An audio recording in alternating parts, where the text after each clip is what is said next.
Ah, Switzerland. You know the place, right? It's like a snow globe someone cleaned with obsessive-compulsive disorder.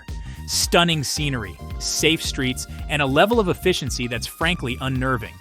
It's enough to make you think the entire country is run by a very stern librarian. And let's be honest, who actually to visit a place where everything runs on time? Where the trains arrive before you even knew you missed them? Where the biggest concern is whether you have enough fondue forks? Honestly, it's giving very Stepford Wives, but with more yodeling. Also, please watch till the end.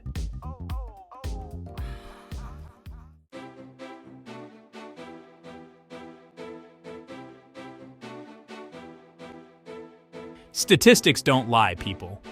Well, unless they're about American healthcare, but that's a show for another time. Switzerland, where 85% of residents enjoy one of the highest standards of living worldwide. And the other 15%? They're probably just upset they only got 2 weeks of vacation instead of 3. As for visitors, well, they're trapped in an endless cycle of taking photos for Instagram, desperately trying to make their followers jealous. So if you're the kind of person who enjoys a little chaos on vacation, who thrives on the unexpected, who considers a lukewarm croissant a war crime, then yeah, Switzerland might not be for you.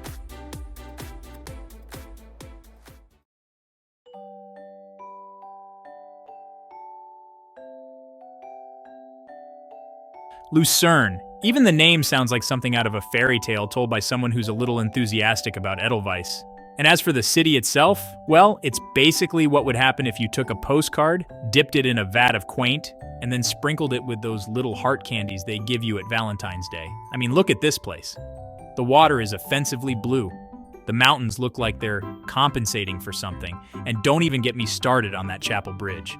It's one of the oldest wooden bridges in Europe, which, let's be honest, just means it's a fire hazard waiting to happen.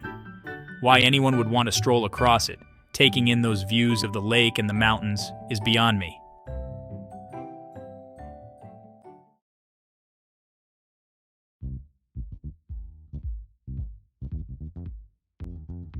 So you're dead set on visiting Lucerne, are you?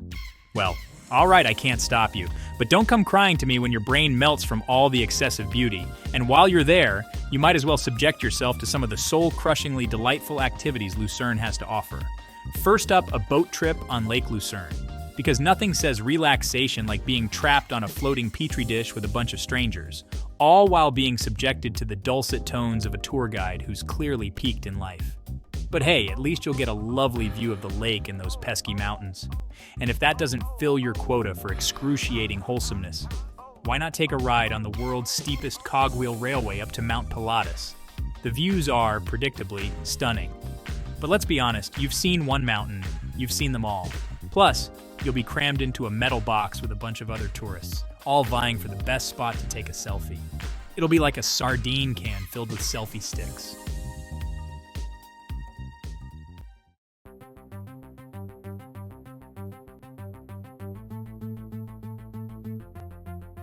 Next up on our whirlwind tour of Switzerland's greatest mistakes, we have Zermatt.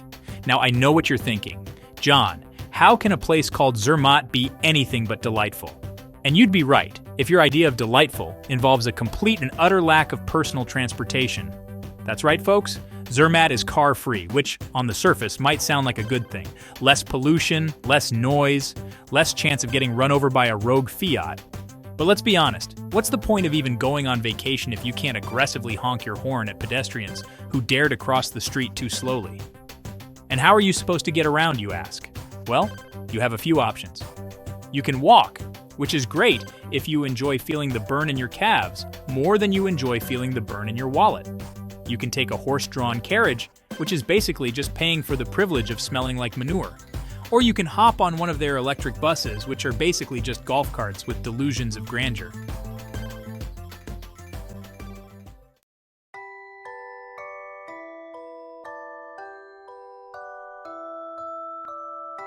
But the real reason people flock to Zermatt like moths to a very expensive flame is, of course, the Matterhorn. This mountain is not just a peak, it's a symbol, a legend, a dream for many. Its allure is undeniable, drawing in adventurers, photographers, and nature lovers from all corners of the globe. This iconic, jagged peak is basically the Beyoncé of the mountain world. Its sharp edges and towering presence make it instantly recognizable, a true superstar in the realm of natural wonders. Everyone knows it, everyone wants a picture with it, and it casts a very long shadow over everything else in the vicinity. The Matterhorn's shadow isn't just literal, it dominates the landscape and the imagination of everyone who sees it. And look, I get it. The Matterhorn is impressive. It's a marvel of nature, a testament to the raw power and beauty of the earth. Standing before it, you can't help but feel a sense of awe and wonder.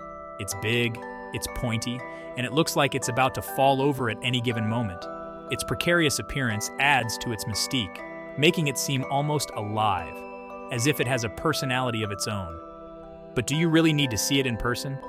The question lingers, especially in an age where digital images can bring the world to your fingertips. I mean, haven't you seen enough pictures of it on Instagram to last you a lifetime? Social media is flooded with images of the Matterhorn, each one trying to capture its essence, yet none truly succeeding. But the Matterhorn isn't the only mountain in town. Zermatt is a treasure trove of alpine beauty, with countless peaks vying for your attention. Oh no, Zermatt is surrounded by the Alps, a majestic range that stretches as far as the eye can see. Each peak has its own story, its own charm, adding to the rich tapestry of the landscape, which means you'll be treated to panoramic views of snow-capped peaks wherever you go. The scenery is ever-changing, with each season bringing a new palette of colors and textures. It's enough to make you want to gouge your eyes out with a fondue fork. The sheer abundance of natural beauty can be overwhelming, almost too much for the senses to handle. And don't even get me started on the hiking. Zermatt offers a plethora of trails, each one more inviting than the last. Zermatt is a hiker's paradise, with paths that wind through forests, meadows, and up to dizzying heights. It's a place where every step brings a new vista, a new discovery, which is basically a special kind of hell for people who prefer to experience the great outdoors through a car window. For those who aren't keen on physical exertion, the idea of hiking can seem like a daunting, even torturous prospect. There are trails for all levels, from gentle walks that anyone can enjoy to challenging routes that test the limits of even the most seasoned hikers, from leisurely strolls to death-defying climbs. Each trail offers its own unique rewards, whether it's a serene forest path or a rugged ascent with breathtaking views. So, whether you're an experienced mountaineer or just someone who enjoys the occasional walk to the fridge, Zermatt has a way to make you question your life choices. The mountains have a way of humbling you, making you reflect on your place in the world. Zermatt has a way to make you question your life choices. The sheer scale and beauty of the place can make you wonder about your priorities, your goals, and what truly matters in life.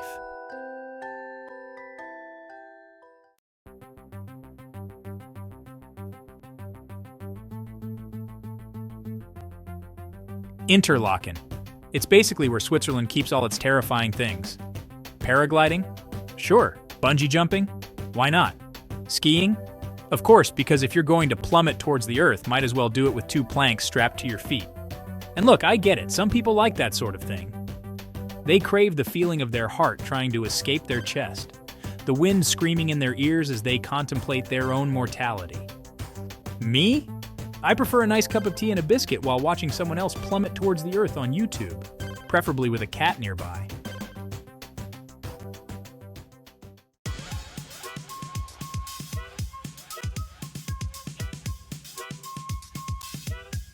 As if flinging yourself off mountains wasn't enough, Interlaken also boasts not one, but turquoise lakes. Because one breathtakingly beautiful lake just isn't extra enough, apparently. And of course, looming in the background like a geological photobomb are the Alps. It's enough to make you want to scream, just give me some concrete and a decent kebab shop. Although to be fair, they probably have decent kebab shops. It's Switzerland. They probably have Michelin-starred kebab shops. The point is, if boring things like world-class adventure sports and stunning natural beauty aren't your jam, maybe give Interlaken a miss. Or, go there and complain about it loudly. That's always fun.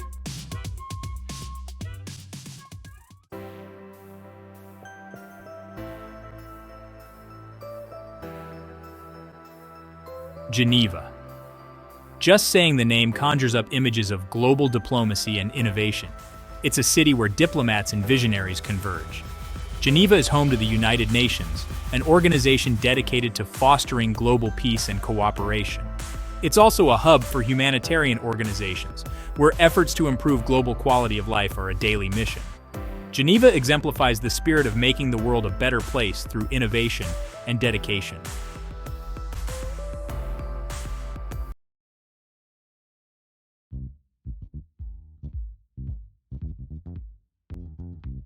And then there's the Jet d'eau.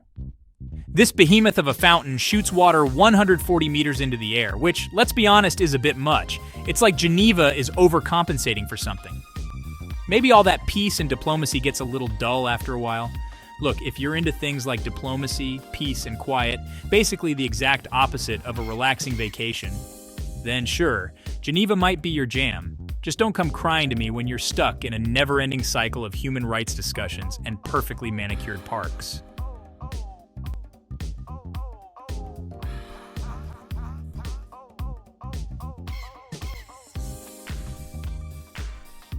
Bern, Switzerland's capital, is like that one friend who refuses to try anything new. You know the type. Still listens to the same cassette tapes, thinks cargo pants are the height of fashion, and probably still has a pager somewhere. Bern is a UNESCO World Heritage Site, which basically means it hasn't changed much in centuries. And while some people might find that charming, let's be honest, it's basically the dictionary definition of boring. Who needs medieval architecture, cobbled streets, and quaint cafes when you could be somewhere with, skyscrapers and flashing lights?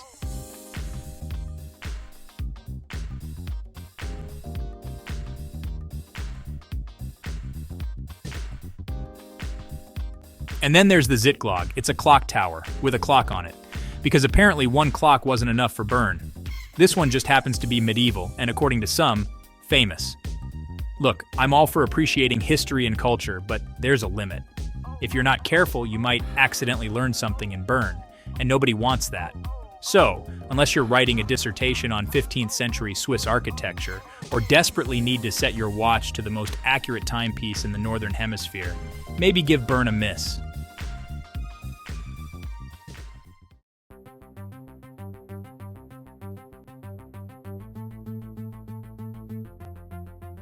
All right, folks, buckle up because we're talking about Lauterbrunnen. This place is like the Niagara Falls of Switzerland. Except instead of one massive waterfall, they decided to go for quantity over quality and just have 72 of them. I mean, come on, who needs that many waterfalls? It's like they're trying to compensate for something. And don't even get me started on the Staubach Falls. This thing plummets nearly 300 meters. That's like 3 football fields of falling water. Just imagine the noise. It's probably deafening. You won't be able to hear yourself think, let alone have a decent conversation with your travel companion. Unless, of course, you enjoy the soothing sounds of nature's white noise machine on steroids. Then, by all means, go ahead and subject your eardrums to the symphony of cascading water. Just don't come crying to me when you have to start speaking in sign language for the rest of your trip. Oh, and did I mention the mist?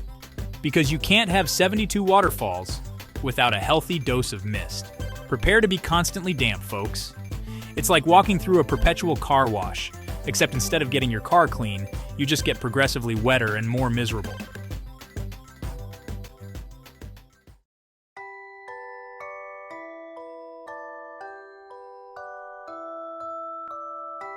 And if the waterfalls somehow weren't enough to deter you, Lauterbrunnen also boasts these scenic hiking trails. Because, who needs paved roads and air-conditioned buses when you can trudge through miles of lush green valleys? I mean, I get it. Some people enjoy that sort of thing. They like to connect with nature. They find peace and tranquility in the great outdoors. Personally, I find peace and tranquility in a climate-controlled environment with a fully stocked minibar. But hey, if you're the type who enjoys breathtaking landscapes that will leave you speechless, then, by all means, go ahead and hike your little heart out. Just don't be surprised if the only thing you're left speechless by is the sheer audacity of nature to be so damn beautiful. Look, I'm not saying Lauterbrunnen isn't a photographer's paradise. In fact, it's practically criminal not to have at least a dozen Instagram-worthy shots from this place. But if you're looking for a vacation destination that doesn't involve risking pneumonia from excessive waterfall mist or getting lost in a maze of hiking trails, you might want to look elsewhere. Honestly, with all the effort it takes to enjoy Lauterbrunnen, you might as well just hang a Bob Ross painting on your living room wall and call it a day. Now don't get me wrong, there's something undeniably charming about a cozy cabin in the woods. Sitting around a campfire with friends, sharing stories and roasting marshmallows. And let's not forget the mesmerizing view of a starry night sky, far away from the city lights. Waking up to the morning mist, gently lifting off the valley floor is a sight to behold. And if you're lucky, you might even spot some local wildlife, like deer grazing or birds singing their morning songs. And after a refreshing hike, there's nothing quite like indulging in a traditional Swiss breakfast. Fresh bread, a variety of cheeses, and perhaps some local honey to sweeten the deal. Taking a break on the trail, enjoying the simple pleasures of life. Maybe even having a picnic with a view that seems almost too perfect to be real. And as the day comes to an end, watching the sunset over Lauterbrunnen is the perfect way to wrap up your adventure. For the more adventurous, hiking at dusk with headlamps can be an exhilarating experience. Returning to your cozy cabin with the warm lights glowing is a comforting sight after a long day. Unwinding by the fireplace, reflecting on the day's adventures, and planning the next day's hike. Because in Lauterbrunnen, every window offers a postcard-worthy view. So if you're ready to embrace the beauty and challenges of nature, Lauterbrunnen awaits. Just remember to pack your sense of adventure and a good pair of hiking boots.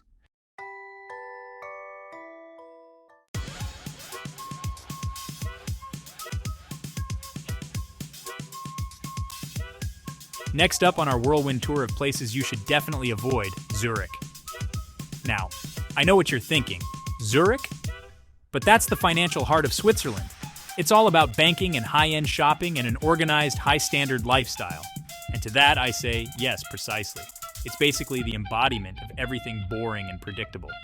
Listen, if your idea of a good time is watching paint dry on a Swiss bank vault, then by all means book your flight to Zurich immediately. You'll fit right in with all the other well-heeled folks who enjoy discussing interest rates and stock options over their meticulously crafted espressos. But if you're looking for a city that pulses with energy, excitement, and maybe a little bit of chaos, Zurich will likely leave you feeling like you're trapped in an extremely luxurious sensory deprivation chamber. Sure, the streets are clean, the trains run on time, and the chocolate is exquisite. But where's the grit? Where's the spontaneity? Where's the questionable street food that might give you a good story, or at least a good case of indigestion?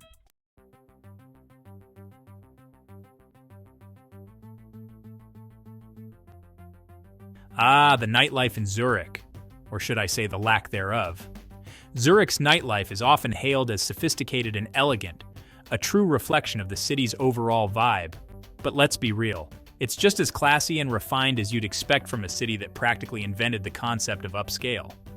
High-end bars, refined lounges, and exclusive clubs dominate the scene. Sounds thrilling, right? Now, I'm not saying you have to end up dancing on tables and singing karaoke off-key to have a good time, but a little bit of unbridled revelry never hurt anyone. Sometimes it's those spontaneous moments that make a night unforgettable. But not in Zurich. The joy of celebrating with friends, the laughter, the unexpected adventures, these are the ingredients of a memorable night out. Just not here. In Zurich, however, the closest you'll get to a wild night out is probably sipping a perfectly aged single malt whiskey in a dimly lit jazz bar. The ambiance is serene, the music soulful, and the crowd, well, composed. Riveting, isn't it, while a man in a turtleneck plays a mournful saxophone solo? It's a scene straight out of a classic film, evoking a sense of nostalgia and calm. Just what you were looking for on a night out, right? Which, again, if that's your thing, more power to you. There's a certain charm in the tranquility and sophistication of such an evening. But let's be honest, it's not everyone's cup of tea. But for those of us who prefer our nightlife with a side of unpredictable adventure, Zurich's sophisticated scene might be a bit of a letdown. The thrill of the unknown, the excitement of new experiences, these are often missing. Yawn. Zurich's sophisticated scene might be a bit of a letdown. The city's nightlife, while polished and elegant, lacks the raw energy and spontaneity that some of us crave. It's like watching paint dry, but fancier. And speaking of letdowns, let's talk about the Old Town. It's often praised for its historical significance and picturesque beauty. But wait, there's more. Yes, it has those charming medieval buildings and cobblestone streets that look like they've been plucked straight out of a fairy tale. The architecture is undeniably stunning and the atmosphere is steeped in history. But And yes, the Bahnhofstrasse shopping street is lined with enough luxury boutiques to make your credit card spontaneously combust. It's a shopper's paradise with every high-end brand you can think of, if you're into that sort of thing. But at the end of the day, it's just another historical district filled with overpriced souvenirs and tourists with selfie sticks. Look, I get it. The charm wears off quickly when you're jostling through crowds and dodging selfie sticks. So much for sophistication. Zurich is a beautiful city. Its scenic views, pristine streets, and well-maintained public spaces are a testament to its charm. But it's clean, safe, efficient, and about as exciting as watching a documentary on the history of watchmaking. The city's precision and orderliness are admirable, but they can also feel a bit stifling. Yawn again. So, if you're looking for a vacation destination that will lull you into a state of blissful boredom, then Zurich is the place for you. Its serene environment is perfect for those seeking peace and quiet. And a good nap. The tranquil scenes, the peaceful experiences, it's all very calming. Almost too calming. But if you're looking for a city that will ignite your senses and leave you with a million stories to tell, you might want to keep looking. The vibrant energy, the bustling streets, the sense of adventure, these are elements you might find lacking in Zurich. Sorry, not sorry, you might want to keep looking. There are other cities out there that offer the excitement and unpredictability that Zurich's polished exterior might not provide.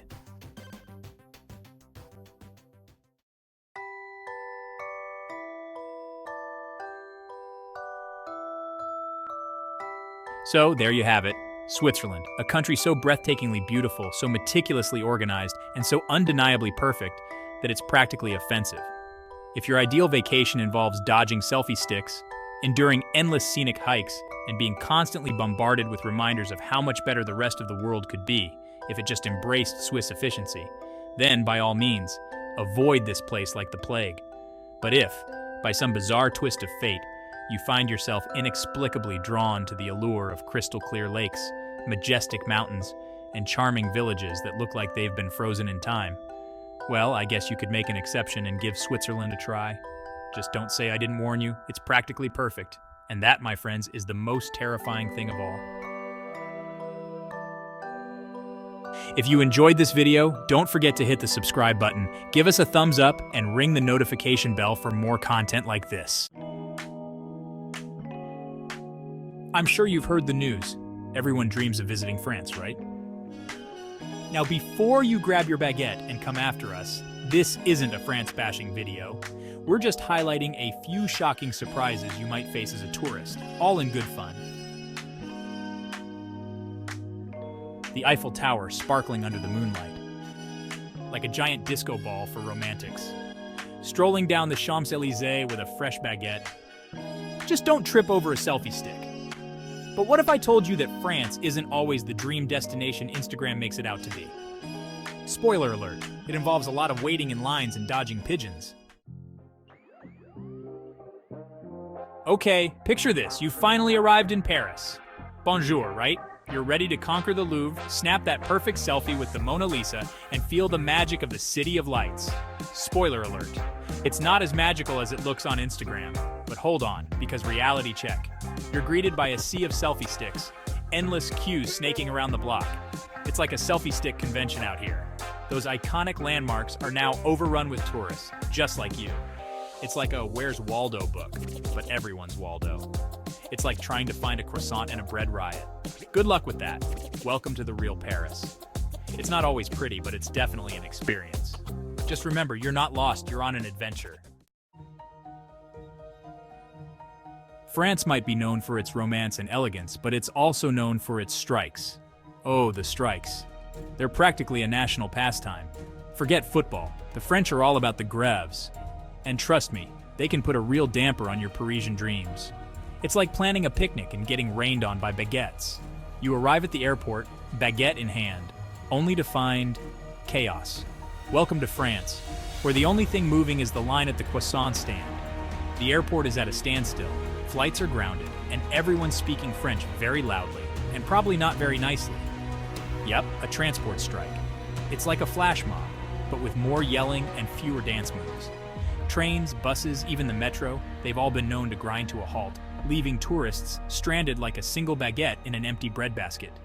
Bon appétit, The worst part? These strikes can happen at any time, for any reason.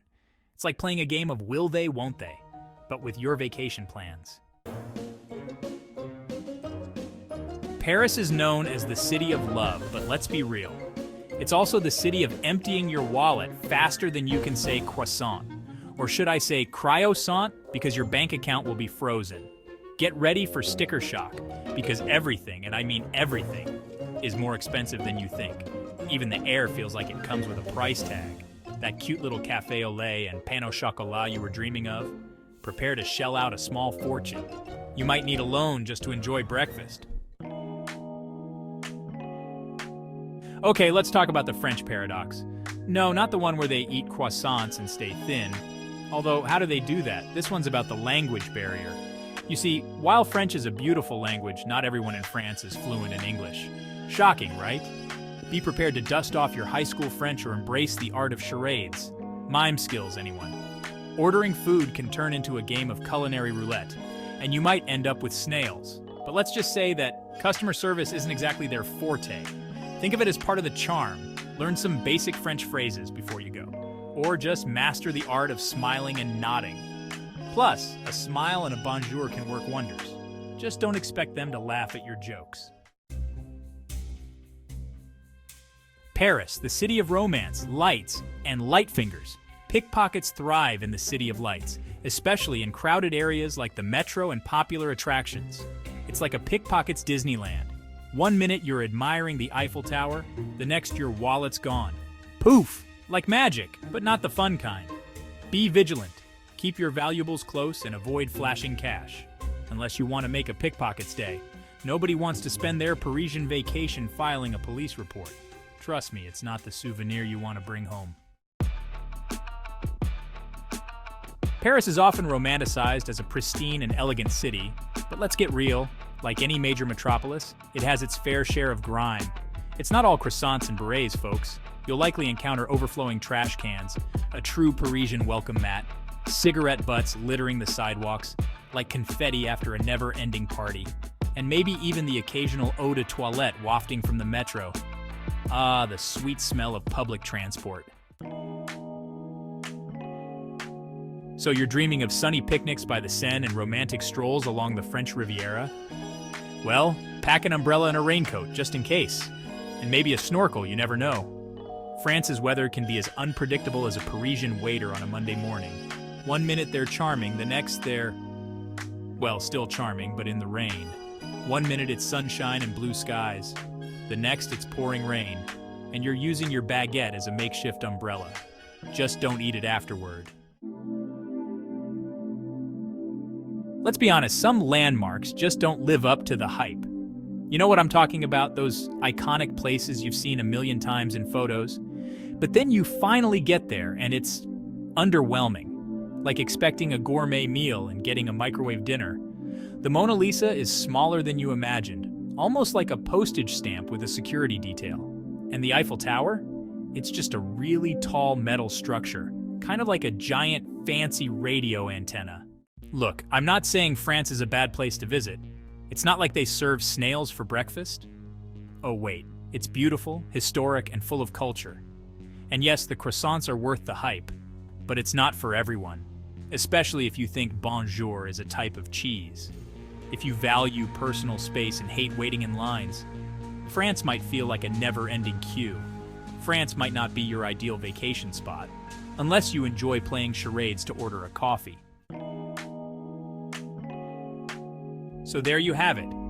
10 shocking reasons why France might not be the dream destination you thought it was. Or as the French might say, c'est la vie.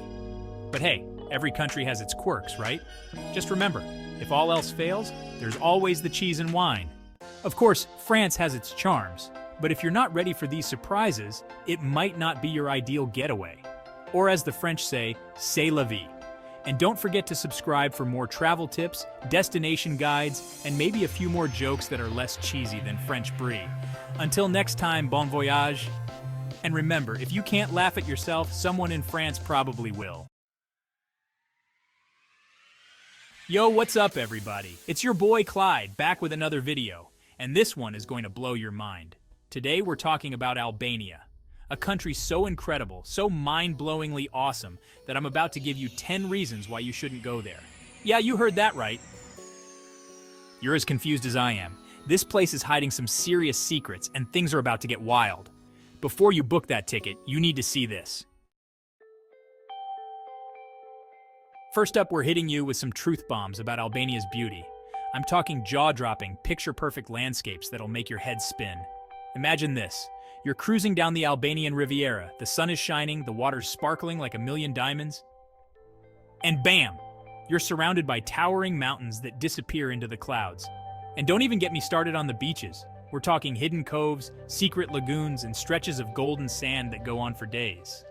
Seriously, imagine trying to stick to your itinerary when you stumble across a hidden waterfall cascading down a mountainside.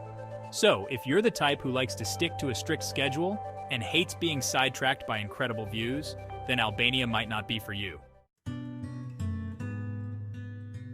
Alright, reason number 2, why you shouldn't visit Albania. It's way too chill. Forget those overcrowded tourist traps where you're fighting for a spot on the beach. Albania is all about peace, tranquility, and having those incredible landscapes all to yourself. Imagine this. You're exploring ancient ruins, soaking up centuries of history, and there's not a single selfie stick in sight. You can wander through charming villages, grab a coffee at a local cafe, and actually hear yourself think. So, if you're looking for a destination where you can escape the crowds, embrace the tranquility, and experience something truly unique, then Albania is calling your name. Get ready to be shocked, because reason number 3 why you shouldn't visit Albania is that it's going to save you a ton of money. Yeah, you heard that right. This place is ridiculously affordable, especially compared to other European destinations. We're talking delicious meals for the price of a cup of coffee, cozy accommodations that won't break the bank, and transportation that's actually easy on the wallet.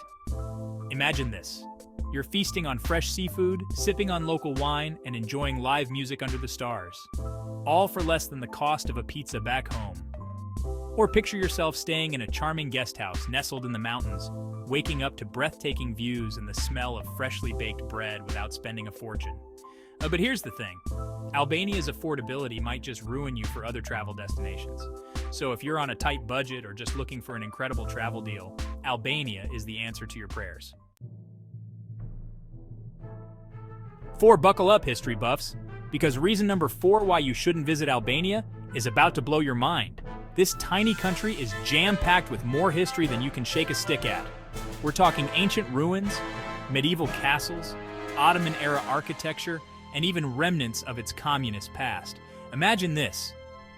You're exploring the ancient city of Butrin, a UNESCO World Heritage Site, walking the same streets as the Romans did centuries ago.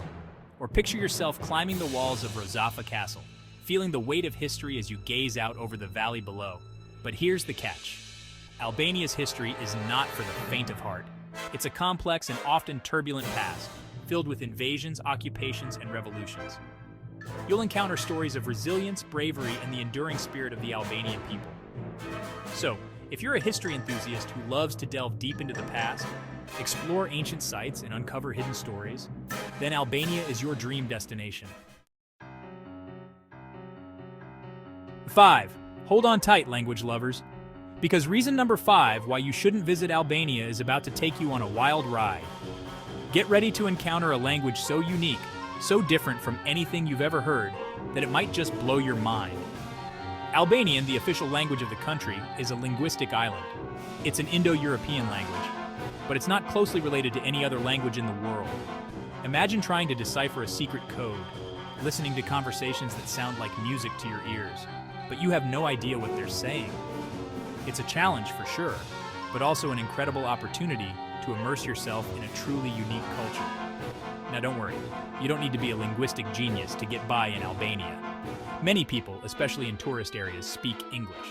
So if you're a language enthusiast who loves a good challenge and wants to experience a truly unique linguistic landscape, then Albania is calling your name. 6. Get ready to loosen your belts and prepare your taste buds, because reason number 6 why you shouldn't visit Albania is about to rock your culinary world. The food here is so fresh, so flavorful, and so ridiculously delicious that you might just swear off all other cuisines for life. Imagine biting into a warm, flaky byrek filled with savory spinach and cheese, or juicy meat, each bite a symphony of flavors and textures. Or picture yourself indulging in a plate of freshly caught seafood, grilled to perfection and seasoned with just the right amount of herbs and spices. The taste of the Mediterranean Sea lingering on your lips. But here's the catch. Once you've experienced the culinary delights of Albania, it might be hard to go back to your old favorites. So if you're a foodie who loves to explore new flavors, indulge in culinary adventures, and experience the true meaning of eating well, then Albania is calling your name. 7. Prepare to be welcomed like family. Get ready to feel the love, because reason number 7, why you shouldn't visit Albania is about to melt your heart. The people here are known for their incredible hospitality, their warmth, and their genuine desire to make you feel welcome.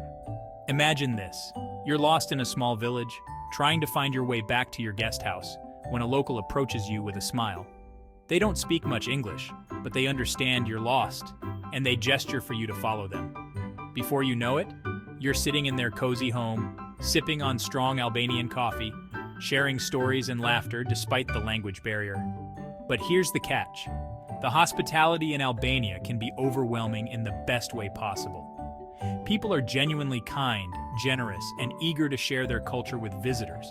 So if you're looking for a destination where you'll feel welcomed, appreciated, and embraced by the local culture, then Albania is the place for you. 8. The roads are an adventure. Buckle up, adventure seekers, because reason number 8 why you shouldn't visit Albania is about to take you on a wild ride. Forget those boring straight highways. In Albania, the journey is just as exciting as the destination. Get ready for winding mountain passes, scenic coastal roads, and the occasional unexpected detour that will leave you breathless, both literally and figuratively. Imagine this.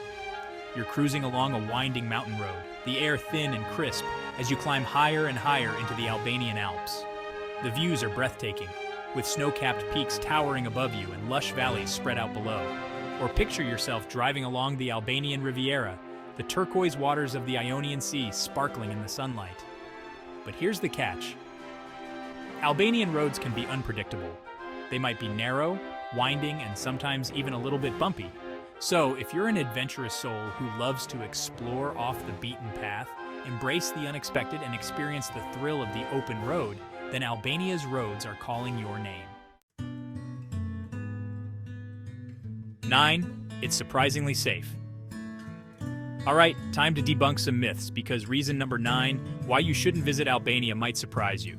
Forget everything you think you know about this country's safety record, because Albania is actually one of the safest destinations in Europe. Yeah, you heard that right.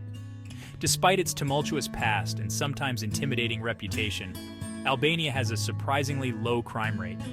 You can wander through its cities, towns, and villages feeling safe and secure, both during the day and at night. Imagine this. You're strolling through the bustling streets of Tirana, the capital city, soaking up the vibrant atmosphere and admiring the colorful buildings. Or picture yourself hiking through the Albanian Alps, surrounded by stunning natural beauty, feeling completely at peace and safe in the tranquility of the mountains. But here's the catch. Albania's safety might just ruin your image of it as a rugged, adventurous destination. You might come expecting danger and intrigue, but instead, you'll find a welcoming and peaceful country where you can relax and enjoy yourself without constantly looking over your shoulder. So, if you're looking for a safe, welcoming, and surprisingly peaceful destination in Europe, then Albania is the perfect choice. 10. Shh! It's a secret. And now, for the final and most important reason why you shouldn't visit Albania. Are you ready for it? It's because this place is a hidden gem, a secret paradise just waiting to be discovered. But shh, don't tell everyone. We want to keep this incredible destination all to ourselves. Seriously though, Albania is one of those rare places that hasn't been overrun by mass tourism. It's still a place where you can experience authentic culture, untouched natural beauty, and the genuine warmth of the local people. Imagine this. You're exploring the ancient ruins of Apollonia, a city founded by the Greeks in the 6th century BC, and you have the entire place practically to yourself. Or picture yourself relaxing on a secluded beach on the Albanian Riviera, the sun warming your skin and the sound of the waves crashing on the shore your only companion. So if you do decide to visit this incredible country, and we highly recommend that you do, please promise us one thing: spread the word about its beauty, its culture, and its people. But do it quietly. Let's keep Albania our little secret for as long as possible. So, there you have it. 10 shocking reasons why you shouldn't visit Albania. Or maybe 10 reasons why you should book your ticket right now. We've shown you the incredible beauty, the rich history, the delicious food, the warm hospitality, and the adventurous spirit of this hidden gem. Now it's your turn to experience it for yourself. Did any of these reasons surprise you? Let us know in the comments below. And if you're already planning your trip to Albania, give this video a big thumbs up and subscribe to our channel for more travel inspiration. Until next time, happy travels. Yo, what's up everybody? It's your boy Clyde. And I just got back from this crazy trip to Montenegro. But there's a catch. Before you pack your bags, I gotta warn you. You're about to find out 10 shocking reasons you shouldn't visit Montenegro. From jaw-dropping landscapes to unexpected surprises, this video will reveal the hidden truths. So buckle up and stay tuned, because you won't believe what we discovered. Let's dive into the 10 shocking reasons you might want to rethink your trip to Montenegro. Okay, so first things first. Montenegro is beautiful, like ridiculously beautiful. I'm talking crystal clear Adriatic waters, beaches that belong on postcards, and these ancient towns that look like they're straight out of a history book. We're talking mountains that pierce the sky, forests greener than green, and a coastline that just won't quit. It's almost too much to handle. Like your brain can't even process this much beauty. Seriously, I was pinching myself the whole time. I know, right? Clean and quiet beaches, who would have thought? But here we are. If you love partying on the sand, Montenegro might not be your scene. Sorry, party animals. Their beaches are amazing, almost unfairly so. Soft, golden sand and clear turquoise water. It's like a dream, but they're almost too peaceful. Suspiciously serene. You can hear the waves, the birds, your own thoughts. Nature's concert. It's like being the last person on Earth, but in a good way. You start to relax, unwind. Imagine that. You forget the stress, the noise, the crowd. No, it's magical. You just chill, soak up the sun, and let the waves lull you into bliss. Dangerous, right? It's dangerous, this peace and quiet thing. You might get addicted. Maybe you need a break from the chaos. Montenegro is the place for that. Okay, so this one is a real shocker. Montenegro is cheap, like dirt cheap. A delicious seafood dinner for the price of a cup of coffee in Paris. Outrageous, right? A craft beer for less than a bottle of water in London. Unbelievable. Spend a week here for what you'd spend on a weekend elsewhere. Insane. I saw a sign for a 3-course meal with wine for 15 euros. Ridiculous, right? I thought it was a typo, but no, it was the real deal. And the food? It's fresh, flavorful, like your grandma made it if she was a Michelin star chef. Seriously.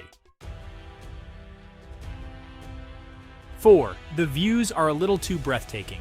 The views in Montenegro are absurdly beautiful, like National Geographic cover photo every 5 feet absurd. Mountains plunge into the sea, crystal clear lakes reflecting the sky, and winding coastal roads like driving into a postcard. Hiking to the top of Mount Lovćen, the view was insane. Panoramic 360-degree views, the Adriatic Sea stretching out, mountains rising up, even a glimpse of Albania. It's a lot to take in. 5. The food will ruin you for life.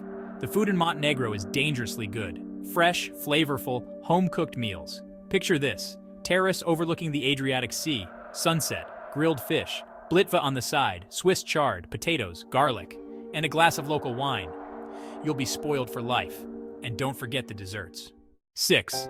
The people are almost too friendly. Look, I'm a New Yorker, born and raised. We're known for our direct approach. So when I first got to Montenegro, I was taken aback by how friendly everyone was. Strangers saying hello on the street, shopkeepers offering free samples, and people going out of their way to help me. It was like they were in a friendliness contest. It's like they have a secret to happiness. Once I was lost in a village, and an old woman invited me into her home. She gave me coffee, homemade bread, and directions. Who does that? We didn't speak the same language, but we communicated. Friendliness is universal. The people in Montenegro make you feel like family. It's beautiful, but intense. 7. The mountains are an adventure. So you think you're adventurous, huh? You like to hike, you like to climb, you like to push yourself to the limit? Well, my friend, Montenegro's got you covered. We're talking about some seriously rugged mountains here, the kind that make the Alps look like rolling hills. But here's the thing, those mountains are not for the faint of heart. I remember hiking to this one peak, Mount Bobatov Kuk. It was brutal, man. But when I finally reached the top, it was like standing on top of the world. Now you'd think a place this beautiful, this affordable, this full of adventure would be overrun with tourists, right? Well, here's the twist. It's not. At least not yet. Montenegro is still relatively undiscovered, especially compared to its neighbors like Croatia and Greece. You can still find those hidden gems, those off-the-beaten-path spots where you can have a whole beach to yourself. No need to fight for a sunbed. All right, history buffs, this one's going to blow your mind. Montenegro's history is deep and complex, ruled by empires, fought over for centuries, yet maintaining its unique culture. Imagine Roman ruins, medieval monasteries, and Ottoman mosques, all within a stone's throw of each other. Kotor, an ancient walled city, feels like a time capsule. It's a UNESCO World Heritage Site for good reason. Budva, dating back to the 5th century BC, is built on a peninsula. And it's home to some of the most beautiful beaches in Montenegro. Montenegro is pretty damn close to perfect. Stunning natural beauty, rich history, delicious food, friendly people. What more could you ask for? Maybe a few flaws? Perfection can be intimidating. It can make you feel like you don't belong, like meeting someone too perfect. So there you have it. 10 shocking reasons why you shouldn't visit Montenegro. Or maybe they're reasons why you absolutely should. Book that ticket, pack your bags, and go experience Montenegro for yourself. Hey everybody, Clyde here. I'm sure you've heard the news. Greece is a top travel destination. Got your eye on Greece? Listen, Greece is great and all. Don't get me wrong, but it's been discovered. You know what I mean? It's like the guy who used to bring a guitar to the party and now he's got 3 Grammys. Good for him, but I'm just saying, before you book that flight eating nothing but olives and feta for the next 6 months to afford it, maybe pump the brakes a little. Because I'm about to save you some serious vacation time and maybe some serious cash by telling you which Greek tourist traps you can skip entirely. Unless, of course, you're into breathtaking views, ancient history, and experiences you'll never forget. Then by all means, book that flight, baby. But don't say I didn't warn you. Oh, and a quick disclaimer. This is not a typical YouTube travel channel, and this video will be using reverse psychology from time to time. For those Greeks that may not be familiar, may be triggered by it, please watch to the end. First up, Santorini, the island that's on everyone's bucket list, the crown jewel of the Aegean, the whitewashed paradise, Okay, I'll stop, but seriously, it's like a postcard come to life. Look, Santorini is beautiful. No one's arguing that. The views are stunning, the architecture is iconic, and the sunsets are legendary. But come on, people. It's like the poster child for over-tourism. The streets are packed, and it feels like everyone and their dog is there. You know what I'm talking about? You can barely move for the influencers posing for their Instagram shots. It's like a never-ending photo shoot. And those sunsets. Forget actually enjoying the view. You'll be too busy dodging selfie sticks to even see it. It's more stress than serenity. Plus, have you seen the prices there? A cup of coffee will set you back like $50, and that's not even for the fancy stuff. And that's for the instant stuff. You want a real cappuccino, you're gonna need a small loan. It's like they're charging for the view, not the coffee. No kidding, right? Look, if you want to experience the real Greece, Santorini's not the place. It's more like a theme park than an authentic experience. It's like going to Disneyland and thinking you've been to France. Sure, it's fun, but it's not the real deal. It's a nice fantasy, but it ain't real life. The crowds, the prices, the constant hustle, it's not what you came for. So, do yourself a favor, skip the crowds, the inflated prices, and the Instagram cliches. Find a place where you can actually relax and enjoy. There are plenty of other Greek islands out there that are just as beautiful, less crowded, and way easier on the wallet. Discover the hidden gems and have a more authentic experience. Next up, we're heading to the capital, the Big Olive herself, Athens, a city that's as ancient as it is bustling with modern life. Now, I know what you're thinking. Athens, the birthplace of democracy, the city where Socrates, Plato, and Aristotle once roamed, the cradle of Western civilization. What's not to love? The history here is palpable, almost as if you can feel the ancient philosophers whispering in the wind. And you're right, Athens is all those things. It's a city that's rich in history and culture, a place where the past and present collide in the most fascinating ways. It's also hot, crowded, and full of, well, ruins. Lots and lots of ruins. Everywhere you look, there's a piece of history crumbling before your eyes. Don't get me wrong, the Acropolis is impressive. It's a monumental testament to ancient Greek architecture and ingenuity. If you're into piles of rocks, and let's face it, not everyone is, which, let's be honest, most of us aren't. We might appreciate the history, but staring at old stones can get a bit monotonous. I mean, I get it. They're old rocks. Really old rocks. Rocks that have seen the rise and fall of empires, but they're still just rocks. And after a while, they all start to look the same. And after you've seen one ancient temple, you've kind of seen them all. Unless each one tells a different story, it's easy to get temple fatigue. Unless you're a history buff, or you're really into archaeology, or you just really, really like rocks, you can probably give Athens a miss. There are other places with more diverse attractions. Plus, let's talk about the traffic. It's not just busy, it's chaotic. Athens traffic is like a contact sport. It's aggressive, it's loud, and it's relentless. It's every man for himself out there.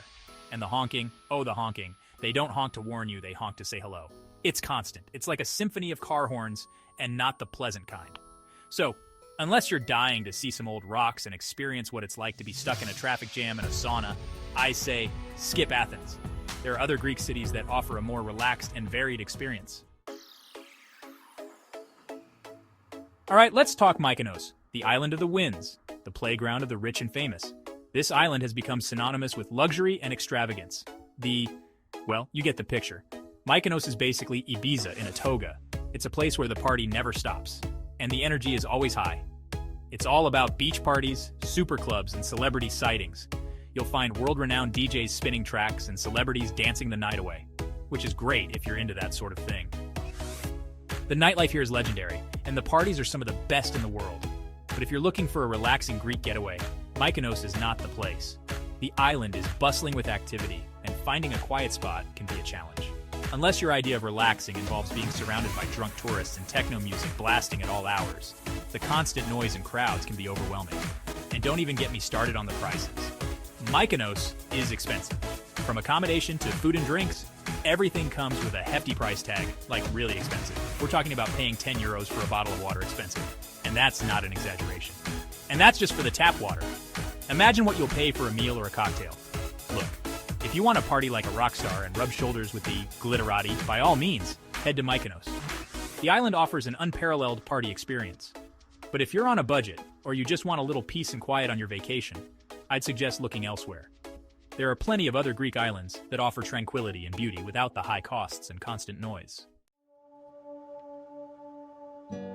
Next up, we're heading inland to Meteora. Now, Meteora is definitely unique, I'll give it that.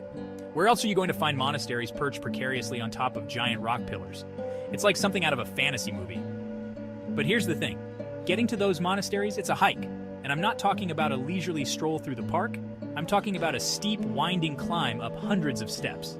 So, unless you're in really good shape or you're really, really into monasteries, you might want to skip this one. Plus, once you get to the top, what are you going to do? Look at more rocks? I mean, the views are nice, I guess.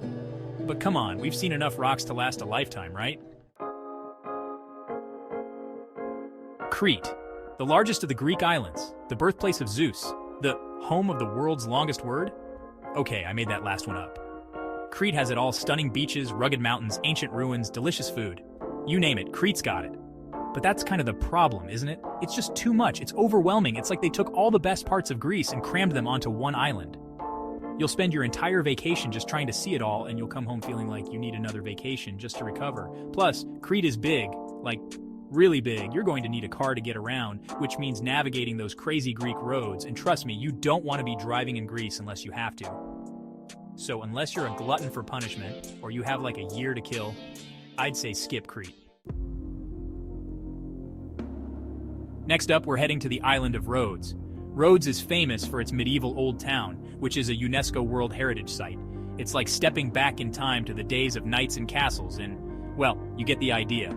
But here's the thing, Rhodes is a popular cruise ship destination. which means that during peak season, the old town is absolutely packed with tourists. You'll be dodging selfie sticks and fanny packs left and right. You'll be lucky to get a decent photo, let alone enjoy the atmosphere. Plus, all those tourists mean one thing: long lines. Lines for the bathroom, lines for the restaurants, lines for the attractions. You'll spend more time waiting in line than you will actually seeing anything. So, unless you're a huge history buff or you just really love standing in line, I'd say skip Rhodes. Delphi, the center of the ancient world, the home of the Oracle of Delphi, the place where people went to get advice from a woman who spoke to a rock? Yeah, I don't get it either. Look, I'm all for ancient history and all that, but Delphi is just kind of weird. I mean, it's cool that people used to come here to get their fortunes told and all, but let's be honest, you can get the same advice from a magic 8-ball. Plus, Delphi is located in the mountains, which means a long, winding drive to get there.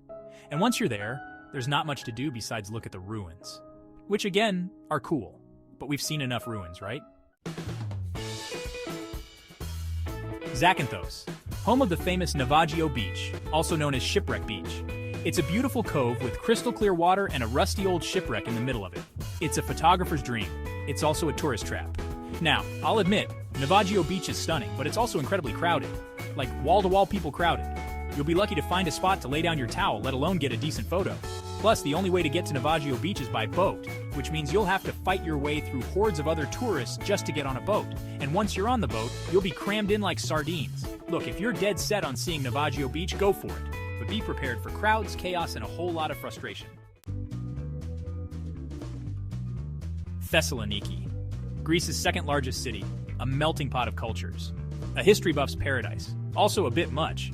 Thessaloniki has been ruled by everyone from the Romans to the Ottomans, which means it's packed with historical sites, which is great if you're into that sort of thing. But if you're not a history buff, you're going to be overwhelmed. Plus, Thessaloniki is a big city, which means traffic, crowds, and all the other joys of urban life. It's not exactly the relaxing Greek getaway you're probably dreaming of. Finally, we come to Naxos, the largest of the Cyclades Islands, home to stunning beaches, charming villages, and ancient ruins. Naxos is basically what everyone thinks Santorini is. It's beautiful, it's relaxing, and it's relatively undiscovered. But here's the thing, Naxos is, well, it's kinda quiet, like really quiet. If you're looking for a party island, this ain't it. But if you want to escape the crowds, relax on pristine beaches, and experience authentic Greek culture, Naxos is the place to be. So, there you have it. 10 places in Greece you can skip on your next vacation. Unless, of course, you're into all that history and culture and stuff. In which case, by all means, go nuts.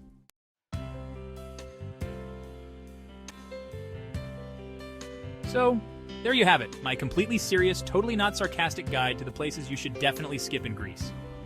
Look, Greece is beautiful, it's historic, it's full of delicious food and friendly people, but it's also a popular tourist destination, which means crowds, high prices, and the occasional tourist trap. But hey, don't let me burst your bubble. If you're dreaming of Grecian sunsets and ancient ruins, go for it. Just remember to pack your patience, your sense of humor, and your credit cards. And hey, if you do decide to brave the crowds and head to Greece, be sure to send me a postcard from Santorini, where you'll be enjoying the peace and quiet, alone. Yo, what's up everybody? It's Clyde. This is gonna blow your mind. We're about to dive into a country most people think they got figured out. Everyone knows Denmark for its cozy vibes and Legos, right? But hold up, because under the surface, Denmark is hiding some seriously unreal spots. We're talking next-level natural wonders, historical secrets, and towns straight out of storybooks. Think secret beaches, hidden cliffs that'll blow your mind, and towns where time seems to stand still. Get those passports ready, people, because after this, you'll be booking a one-way ticket to... First up, we're hitting up a little slice of paradise called Mon Island. We're talking rolling hills, picture-perfect villages, and beaches straight out of a dream. Driving through the island, you feel like you've been transported back in time. Tiny cottages with thatched roofs, fields bursting with wildflowers, and this silence that just lets you breathe. It's like stepping into another world, one that's miles away from the hustle and bustle. The locals, they're some of the friendliest people you'll ever meet, always down for a chat or to point you towards a hidden gem. Trust me, after a day exploring Mon Island, you'll be ready to ditch the city life and move into a cozy cottage by the sea.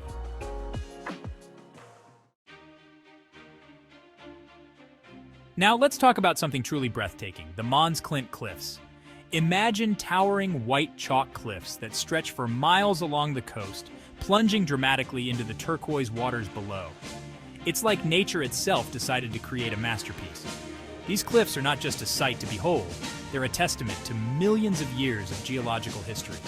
As you walk along the trails, you can find fossils embedded in the chalk, remnants of ancient marine life that once thrived here. It's a surreal experience to stand at the edge, feeling the wind whip through your hair, and gaze out over the vast expanse of the Baltic Sea.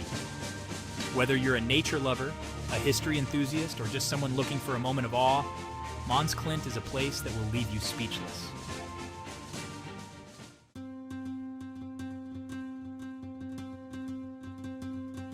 Cold War relics, stepping back in time.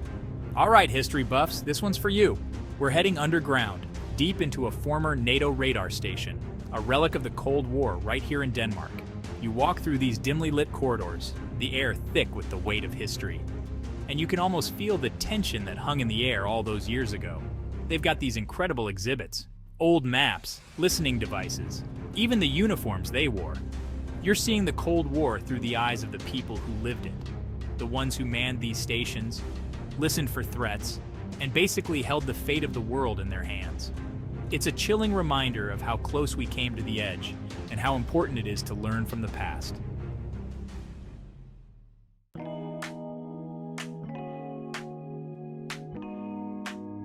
Nyhavn, straight out of a storybook. Get ready to say aw because this next stop is straight out of a fairy tale. We're talking cobblestone streets, brightly colored houses, and a harbor so picturesque it'll make your jaw drop. Imagine strolling down these narrow lanes, sunlight filtering through the leaves of ancient trees, the scent of freshly baked pastries wafting through the air. You pass by these adorable little shops, each one bursting with character, selling everything from handmade chocolates to vintage maps. And then you reach the harbor with its bobbing boats and colorful houses reflected in the water.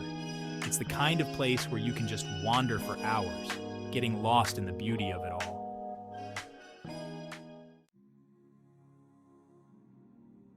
So there you have it, Mon Island, Mons Klint, a Cold War bunker, and the fairy tale town of Nyhavn. Denmark, you sneaky dog.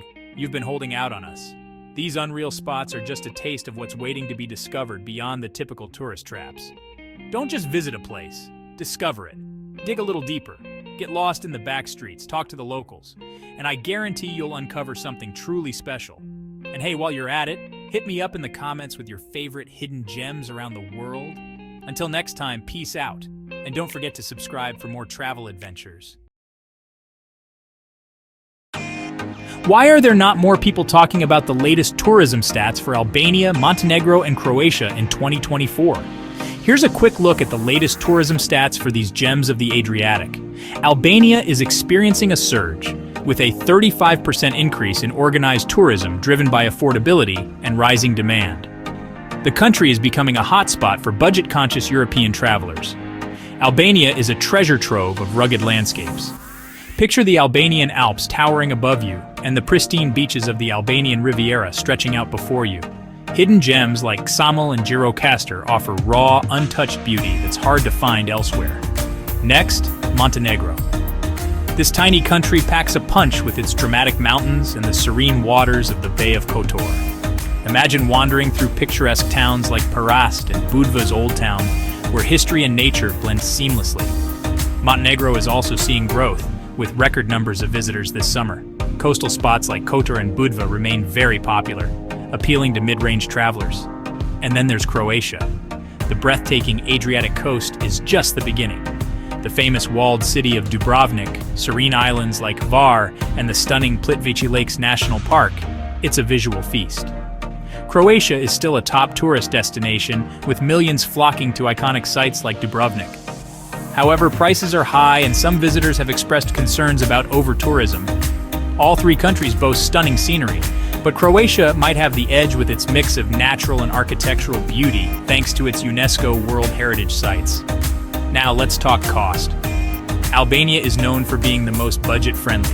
You can find affordable accommodations, meals, and activities that won't break the bank.